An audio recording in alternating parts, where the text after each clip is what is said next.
아침에 말하기를 보라, 먹기를 탐하고 포도주를 즐기는 사람이요 세리와 죄인의 친구로다. 진정한 친구, 오늘 세 번째 시간 같이 말씀을 나누고자 합니다. 영어 속담에 no pain, no gain이라는 말이 있습니다. 그러니까 아픔이 없으면 얻는 것도 없다, 이런 건데요. 요새 이 코로나 바이러스 때문에 고통이 우리 한국에게만 아니라 전 세계에 이제 퍼지고 있습니다. 팬데믹이다, 이래가지고 유행병이 됐다, 여러 가지 이야기들을 하고 있습니다. 우리나라를 포함해서 전 세계가 고통을 당하고 있습니다. 이 고통을 통해서 뭘 얻느냐? 이 건강이 얼마나 중요하냐? 평상시 생활이 얼마나 중요하냐? 일상생활이라는 것이 영위에 가는 데 있어서 이게 얼마나 중요하냐? 그냥 하나님이 은혜를 주신 것이다라는 것에 대한 것을 깨닫게 되는 것이죠. 고통을 통해서 뭔가를 얻는. 사람이 인생을 살아갈 때 자기에게 당할 때, 고통을 당할 때 사람들은 깨닫게 되더라는 거죠. 지금 이 코로나 바이러스는 한국에게만 아니라 전 세계에 미치는 영향이 막대하고 지대하고, 경제적으로도 그렇고 여러 가지 어떤 의학적인 것도 그렇고 생활 속에서 지금 내가 누리고 있었던 것이 얼마나 많은 것들이 풍요로운 것들이었는가를 깨닫게 되는 것이죠. 그래서 이 고통을 통해서 우리 한국 사람들은 타인에 대한 배려를 더 느끼게 되고, 그래서 세상 사람들, 세계 속에서 한국이 상당히 자기만 생각하는 사람들이 아니라 타인을 위한 배려를 하는 민족이구나라는 것까지 세계 사람들이 알도록, 휴지를 사려고 미국도 그렇고 전 세계가 지금 생필품에 대한 것들을 할 때 한국은 도리어 그런 것이 없고, 도리어 2주 동안 격리하는 그 사람들을 위해서 봉사자들이 섬기는, 그러면서 진정 한국의 그러한 어려울 때 위상을 보여주는, 어려울 때 진면목이 드러나는 것처럼 세계 속에서 한국이 그렇게 떠오르는 것으로 볼 때 참 감사하기도 하다라는 생각을 했습니다.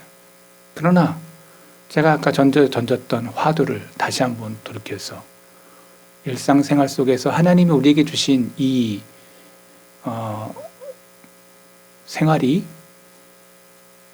코로나 바이러스로 인해서 고통을 당할 때 지금 내가 누리고 있는 이것이 하나님이 얼마나 우리에게 긍휼과 풍성함으로 채워주셨다는 것을 잊어버렸는가를 다시 깨닫게 되고, 그 고통을 통해서 건강의 중요성 속에서 하나님이 나를 붙들고 계시다고 하는 이 놀라운 것을 우리가 얻게 된다면 남아있는 생애 속에서 더 복되게 하나님이 나를 붙잡고 계시구나 라는 그러한 이 코로나 바이러스를 통해서 우리가 하나님이 우리에게 말씀하시는 교훈들을 얻는 그러한 귀한 자세들이 오늘 저와 여러분 가운데 있어지면 좋겠습니다.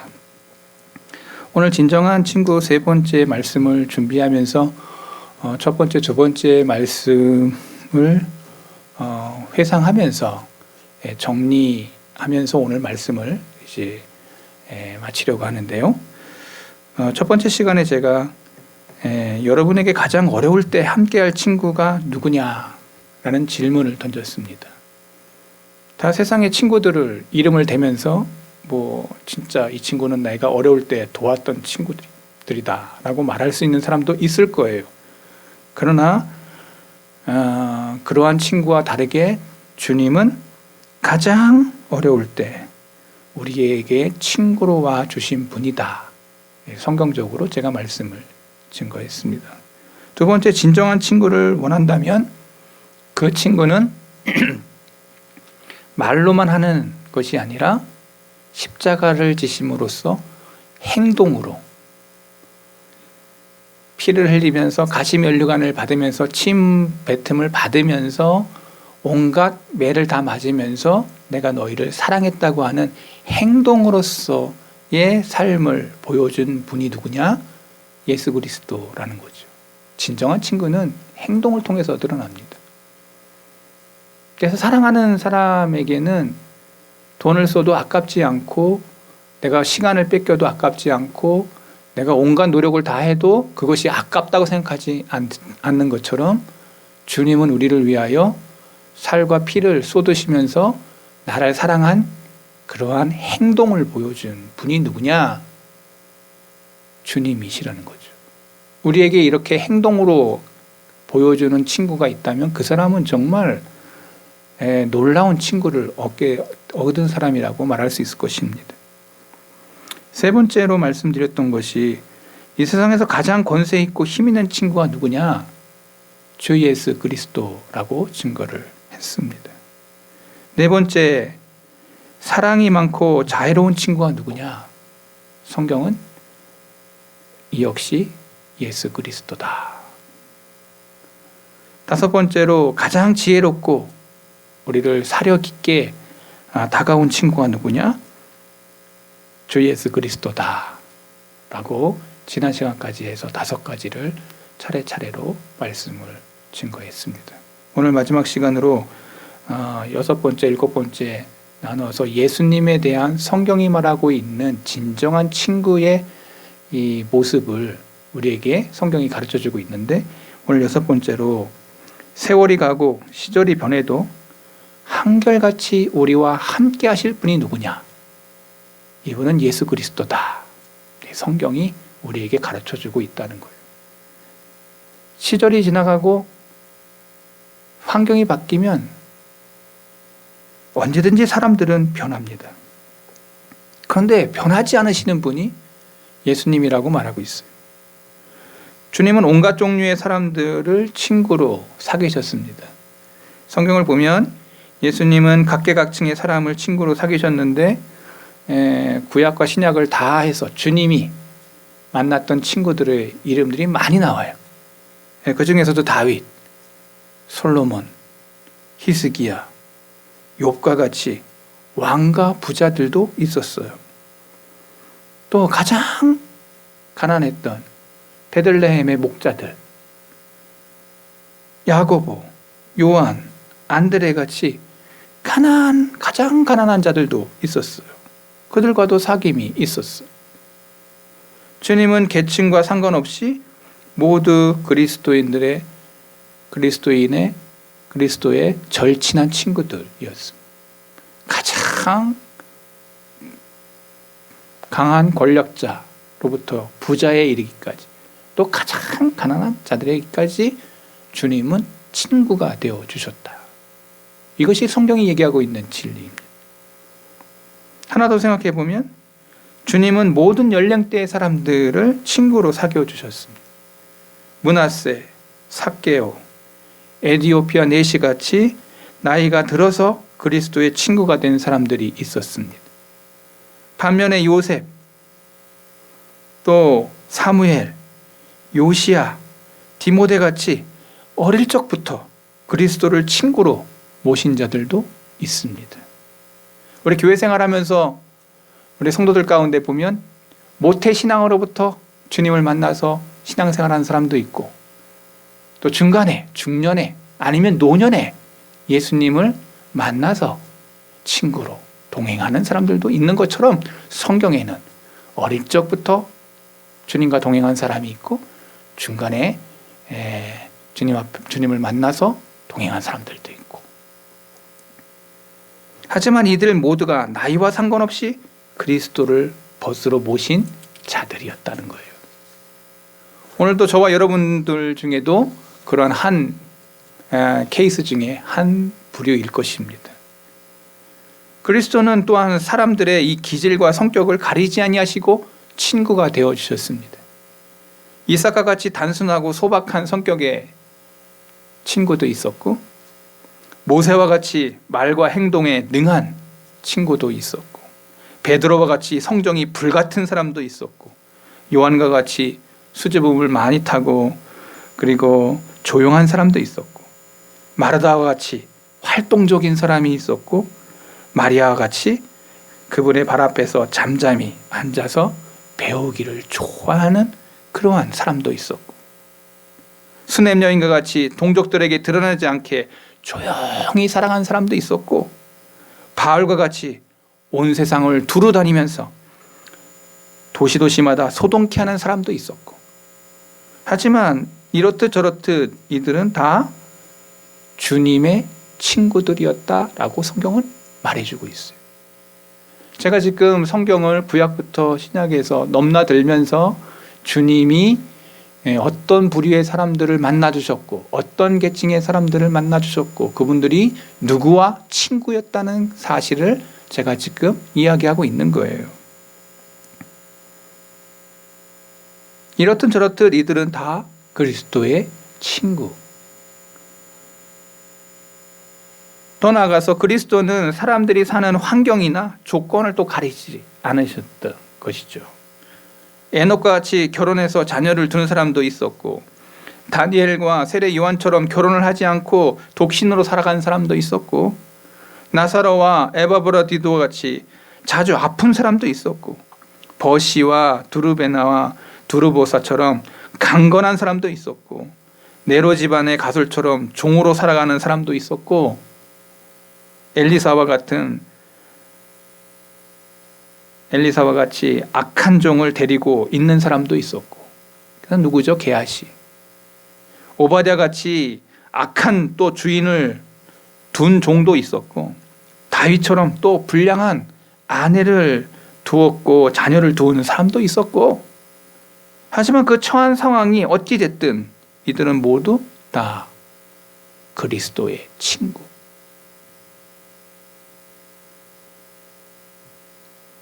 거의 우리는 성경을 통해서 주님이 우리의 친구 되심에 대한 말씀을 성경은 여러 곳에서 그것을 노출하면서 계층이 다르고 뭐 어떤 많고 적음의 문제도 아니고 주님은 모든 사람들에게 다양하게 친구가 되어주셨다는 거예요. 더 나아가서 거의 모든 나라와 족속과 방언에 그분이 친구가 되어주셨음을 말해주고 있어요. 우리가 잘 아는 열대지방에나 한대지방에나 그리스도의 친구들이 있었고 지금도 있고, 문명이 발달된 나라에나 그렇지 못한 나라에도 친구들이 있어요.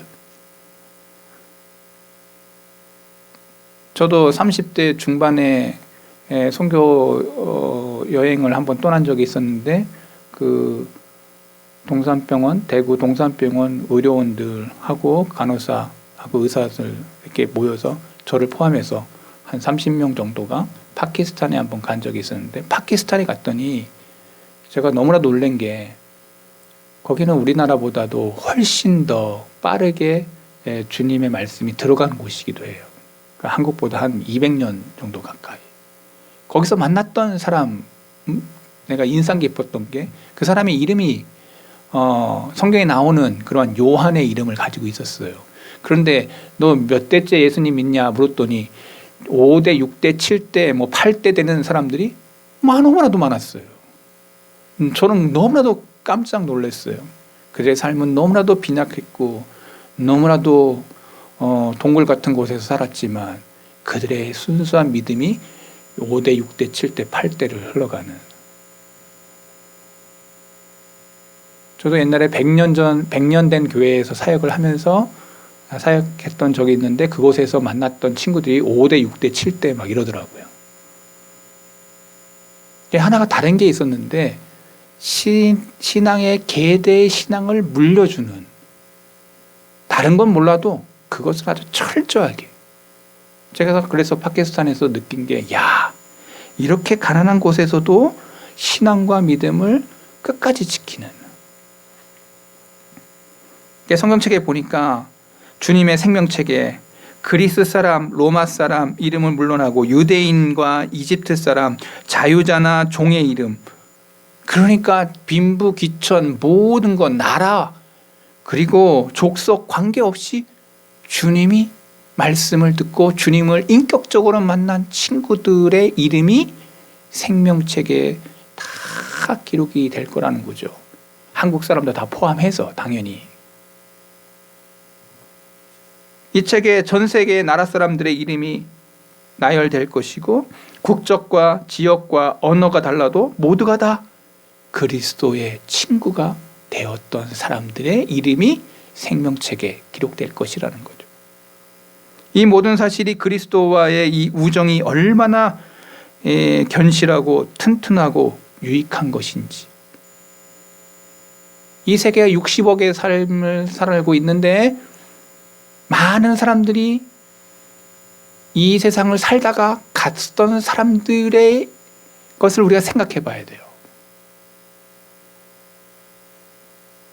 그 사람들 가운데 수천 년 동안 이 예수님의 그 인격적으로 만났던 사람들의 명단이 이제 생명책에 기록이 되어 있을 것이라는 거.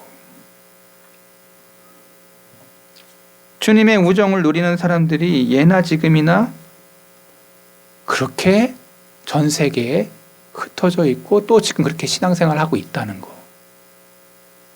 제가 그래서 지금 빈부귀천이나 많고 적음의 문제가 아니라 전 세계적이고 그리고 모든 것 속에서도 가난함이든 부하든 모든 사람들이 다 주님을 인격적으로 만나 주님과 친구가 되는 사람들의 이야기를 제가 지금 하고 있는 거죠. 그것의 최종 생명책의 이름이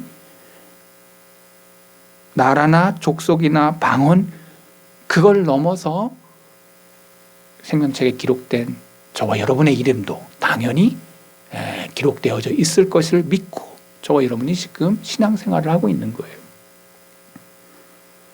주님과의 우정을 누리는 사람들은 예나 지금이나 결핍이나 이 부족함이 우리에게는 없다라는 사실을 우리는 기억해야 됩니다.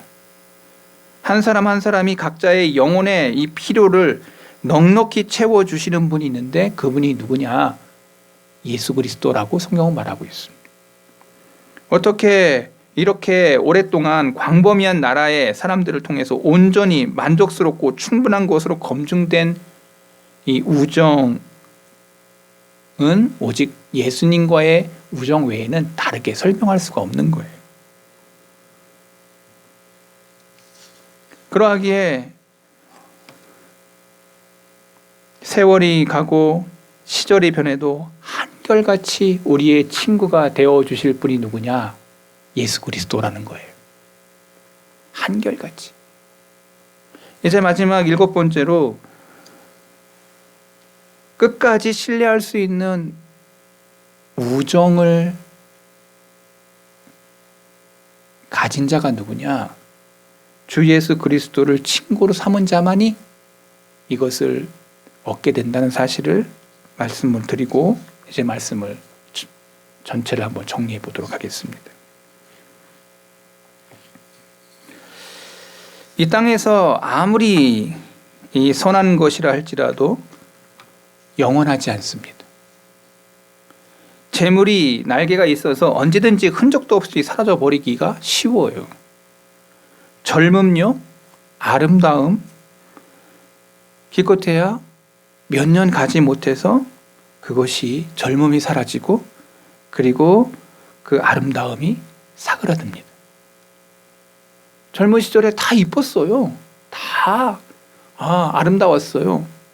근데 지금 우리 안수 집사님들 때가 가장 제가 볼 때는 인생의 피크라고 생각해요. 거기서 조금 더 지나면 이제 저처럼 되는 겁니다.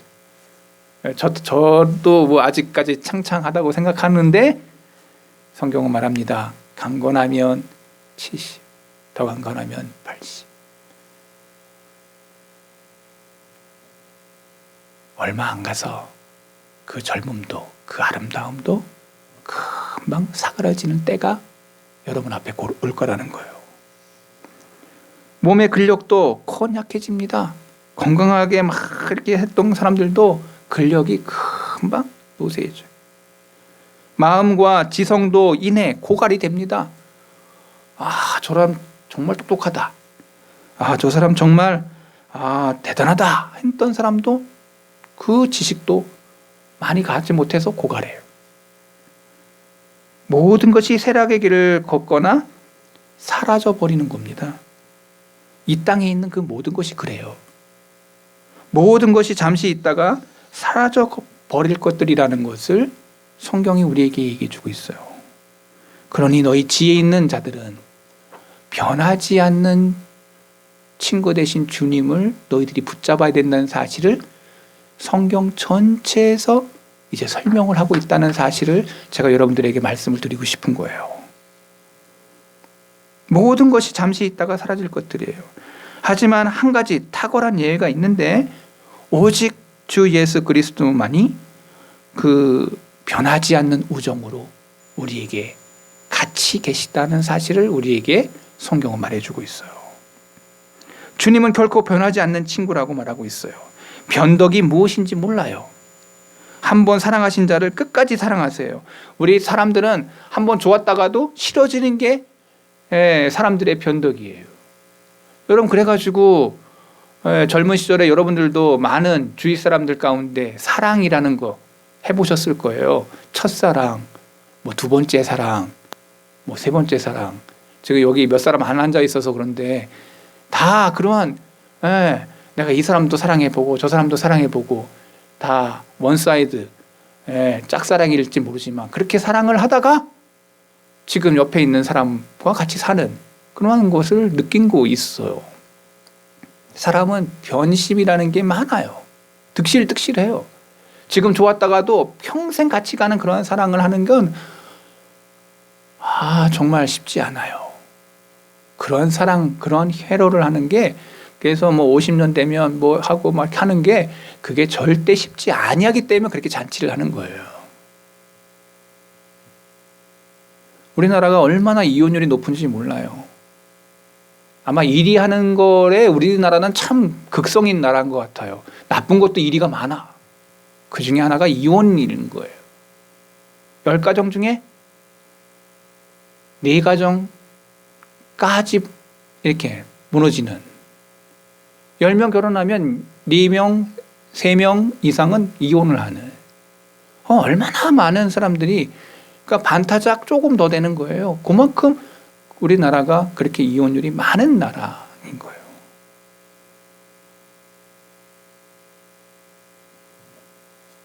그런데 성경은 결코 변하지 않으시는 분이다. 그 우정이 변하지 않는다. 변덕이 들끓는 인간의 마음이 아닌 주님인. 그래서 한번 사랑하신 자를 끝까지 사랑하시는. 우리가 잘 아는 것처럼 우리들 주위에서 자기 아내를 버리는 남편이 있습니다. 또 자녀를 팽개치는 부모가 있습니다. 맹세를 하고 서약을 하지만 필요에 따라서 변하거나 소홀해지는 경우들이 우리들 주위에 너무나도 많습니다. 젊고 부자였을 때는 사람들의 칭송을 듣던 사람이 가난하거나 나이가 들어서 잊혀지는 경우가 부지기 있습니다. 그러나 주 예수 그리스도는 자신의 친구를 그렇게 대하지 않으셨습니다. 그분은 한결같이. 성경은 히브리서 13장 8절에 히브리서 기자를 통해서 뭐라고 얘기하는 거 아니? 예수 그리스도는 어제나 오늘이나 영원토록 동일하시니라. 어제나 오늘이나 또 내일이라도 언제나 동일하십니다. 또한 주님은 결코 자신의 친구를 떠나지 않는다고 말씀하고 있어요. 주님과 주님의 백성 사이에 작별 인사가 필요치 않다는 거예요. 주님은 죄인의 마음에 오시는 그 순간부터 영원히 그와 함께 거하실 것이다 라고 말하고 있습니다. 세상은 작별을 고하는 일로 가득합니다. 아무리 화목한 가정도 시간이 지나고 죽음이 닥치면 이별할 수밖에 없어요. 아들이 장성하면 제 갈 길로 가야 됩니다. 딸 역시 결혼하면 아비 집을 떠납니다. 아무리 행복하고 아무리 화목한 가정도 한 해 한 해가 헤어짐과 흩어짐의 연속이라는 것을 여러분 꼭 기억하세요. 아이들이 자라면 떠날 준비를 하는 거예요. 사랑하는 가족의 얼굴을 다시 한번 못 볼 것 같은 마음에 집 대문까지 나가서 가족을 눈물로 배웅하는 부모들의 그 모습들을 여러분들 기억할 거예요. 저도 어릴 적에 우리 형님이 이제 방위였는데 하여튼 그 훈련소 들어가는 것 때문에 이별할 때 아버지가 이렇게 차로 데려다 주면서 아버지가 되게 힘들어하는 모습을 전 옆에서 본 적이 있습니다.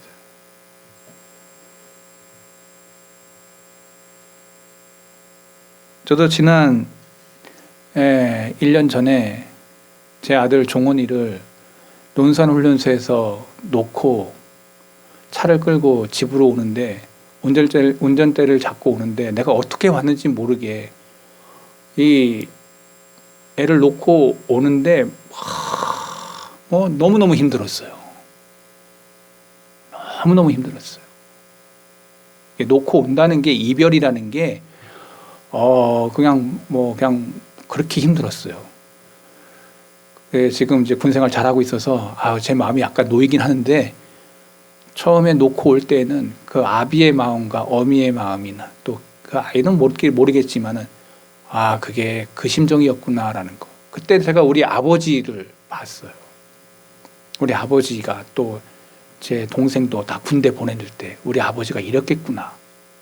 아버지를 기억하고 어머니를 기억하게 됐어요. 이렇게 아버지 힘들었겠구나. 지난 겨울 저는 또 우리 할머니, 105세 되신 할머니 화장해서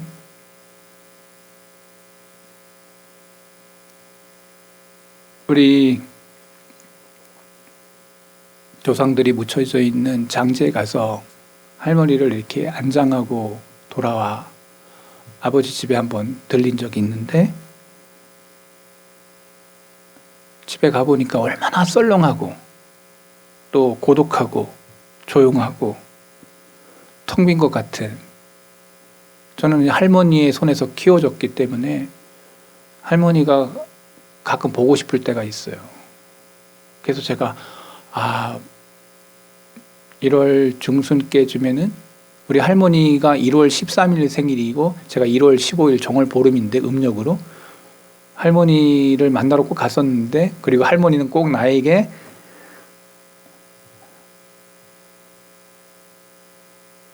미역국이라도 끓여 먹으라고 저에게 주셨던 용돈이 기억나는데, 그런 사랑을 받았던 그 자리가 없다고 하니 제 마음이 무너지는. 제가 지금 뭘 얘기하는 거냐면, 세상은 언제든지 내 아이들도 그렇고 부모님들도 그렇고 언젠가는 떠나야 할 이별의 장소가 이 세상이라는 거예요. 하지만 우리는 하나님을 찬양합니다.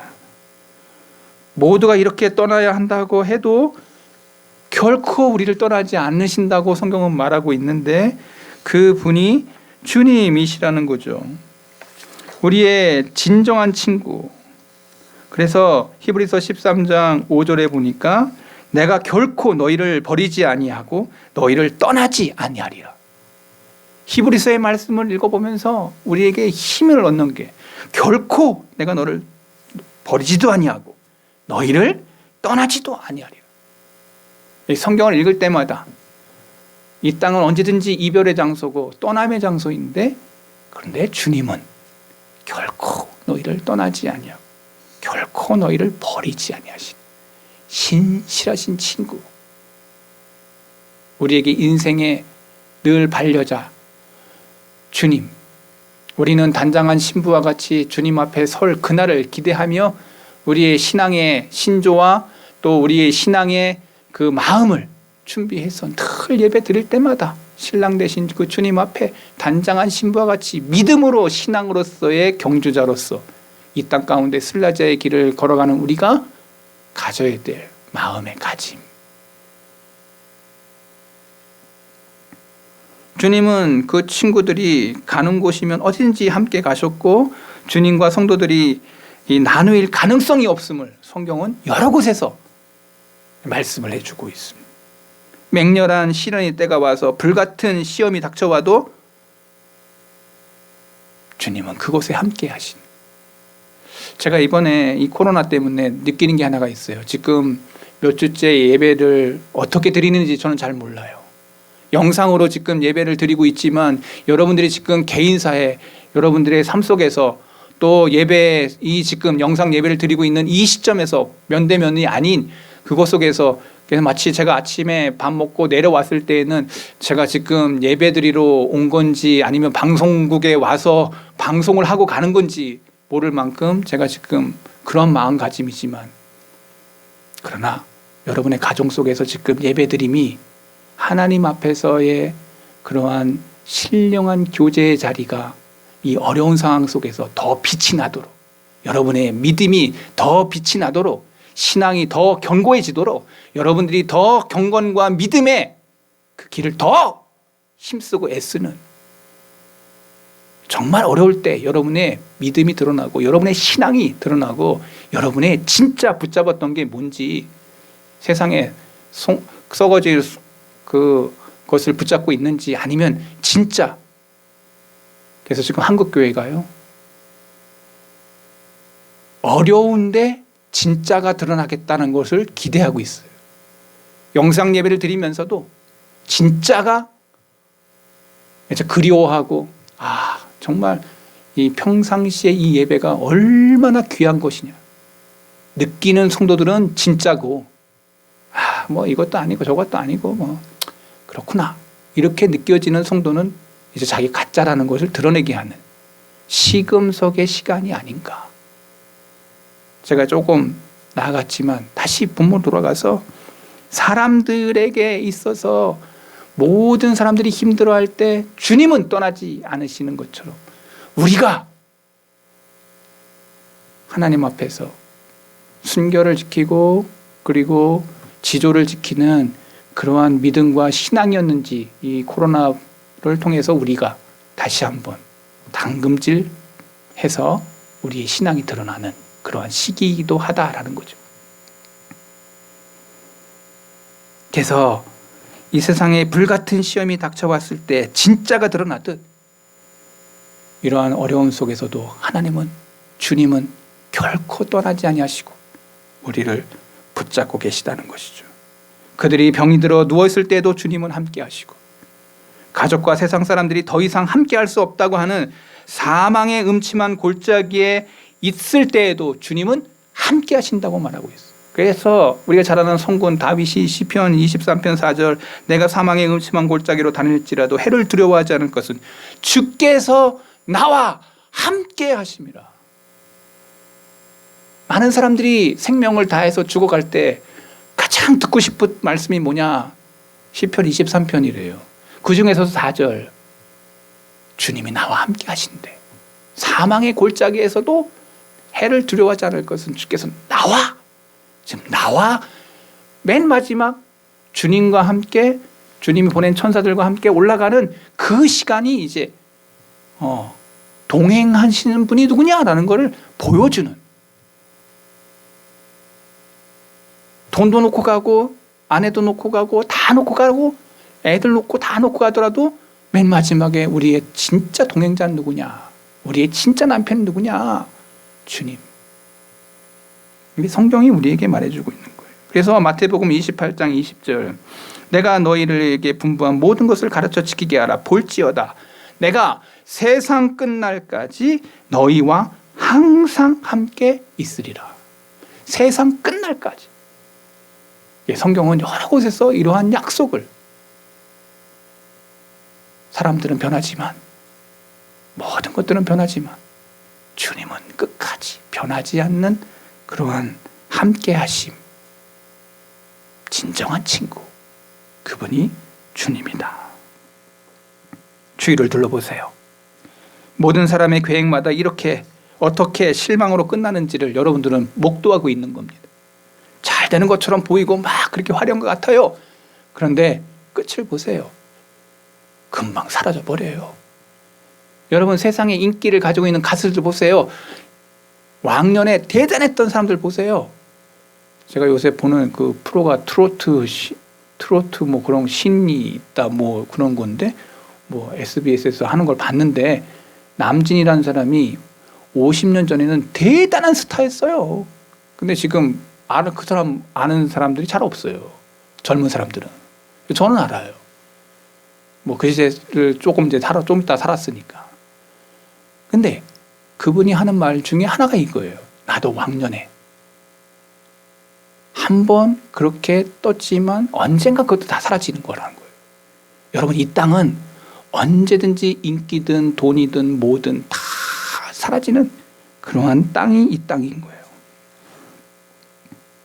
주위에 있는 모든 것들이 우리로 하여금 어떻게 실망으로 끝나는지를 보고 있는 거예요.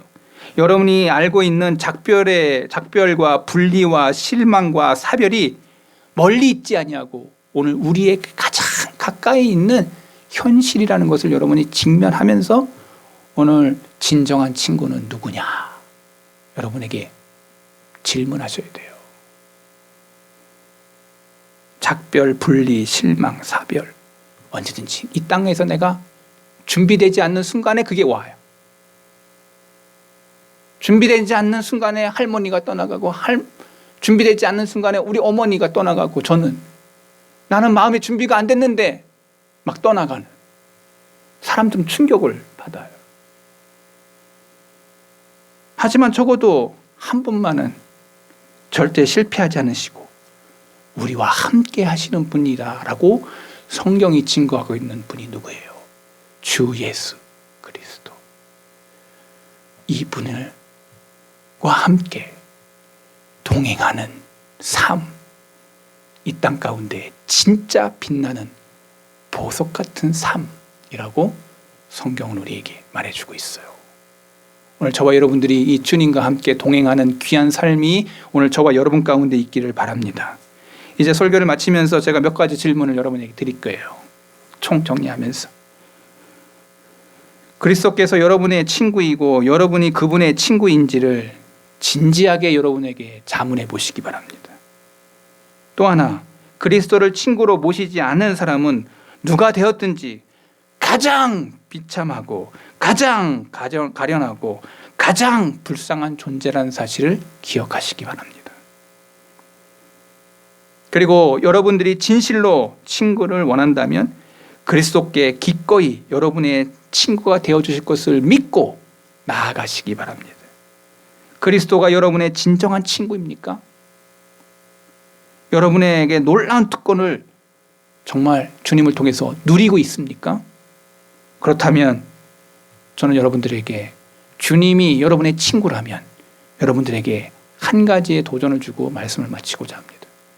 여러분에게 예수님이 진정한 친구라면 그렇다면 주님을 만난 삶 속에서 합당한 삶이 여러분 가운데 따라가고 있는지를 질문해 보시기 바랍니다.